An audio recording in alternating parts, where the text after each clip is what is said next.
शारदीय नवरात्र में नवदुर्गा के 9 स्वरूपों की पूजा की जाती है। नवदुर्गा की 9वीं शक्ति है मां सिद्धदात्री। नवरात्रि की 9वीं तिथि यानी 9वें दिन मां सिद्धदात्री की पूजा का विधान है। नाम के अनुरूप मां सिद्धदात्री सभी सिद्धियों को देने वाली देवी हैं।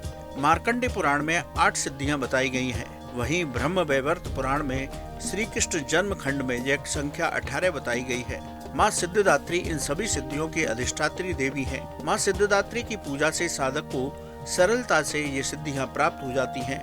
मां सिद्धदात्री की कृपा से ही भगवान शिव का आधा शरीर देवी में हो गया था, जिसे अर्धनारीश्वर स्वरूप कहा जाता है।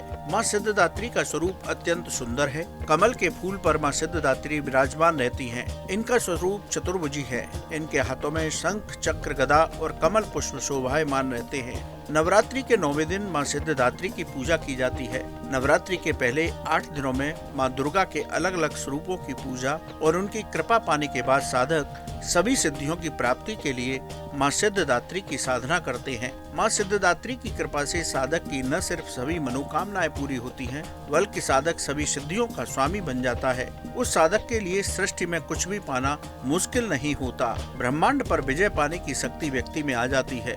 नवरात्र के 8 दिनों में अलग अलग चक्र और कुंडली जागरण के बाद साधक को मां का साक्षात दर्शन होने लगता है। यही वजह है नवरात्र में मां भगवती की उपासना करने से साधक को लौकिक और परालौकिक सभी सुखों की प्राप्ति होती है। मां दुर्गा की कृपा से सभी मनोकामनाएं पूरी हो जाती हैं।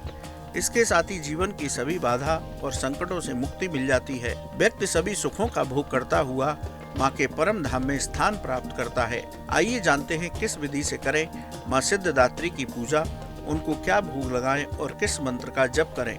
सूर्योदय से पहले स्नान करें, व्रत संकल्प लेकर पूजा करें, मां दुर्गा की पूजा करें, मां सिद्धदात्री की पूजा करें, गणेश जी और अखंड ज्योत की पूजा करें, गंगा जल से मां दुर्गा को स्नान कराएं, मां सिद्धदात्री को स्नान कराएं, रोली का टीका लगाएं, फूलों की माला से श्रृंगार करें, ऋतु फलों का भोग लगाएं, दूध से बने पदार्थों का भोग लगाएं, मां सिद्धदात्री को अनार का भोग लगाएं, मां सिद्धदात्री को हलवा चना का भोग लगाएं, श्रद्धा भक्ति के साथ आरती करें। पूजा के बाद कन्या पूजन अवश्य करें। आरती के बाद नवार्ण मंत्र का जप करें। ओम ऐं ह्रीं क्लीं सिद्धदात्रै नमः मंत्र का जप करें। दुर्गा चालीसा का पाठ करें।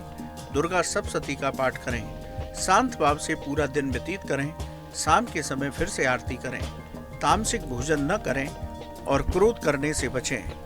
शास्त्रों के अनुसार नवरात्रि के 9वें दिन मां सिद्धदात्री की पूजा विधि विधान से करनी चाहिए। मां सिद्धदात्री की पूजा करने के बाद नवार्ण मंत्र और इनके विशेष मंत्र से हवन करें। इसके साथ ही कन्या पूजन कराएं। मां सिद्धदात्री की कृपा से सभी सिद्धियों की प्राप्ति होती है। इनकी पूजा करने से व्यक्ति को सभी सुखों की प्राप्ति होती है। साधक को जीवन की सभी बाधाओं से मुक्ति मिल जाती है। जीवन में धन धान्य की कमी नहीं रहती। मां सिद्धदात्री की कृपा से व्यक्ति को दैहिक, दैविक, भौतिक सभी सुखों की प्राप्ति होती है। इसके साथ ही मां के परम धाम में स्थान मिलता है। तो कीजिए मां सिद्धदात्री की पूजा और पा लीजिए मां का आशीष। कैसी लगी आपको हमारी ये जानकारी, हमें कमेंट बॉक्स में जरूर बताएं। बाकी धर्म कर्म से जुड़ी तमाम जानकारी के लिए सब्सक्राइब कीजिए हमारा डिजिटल चैनल और देखते रहिए न्यूज नेशन स्तुति। न्यूज नेशन अब व्हाट्सएप पर। खबरों के ताजा अपडेट के लिए न्यूज नेशन के इस QR कोड को स्कैन करें।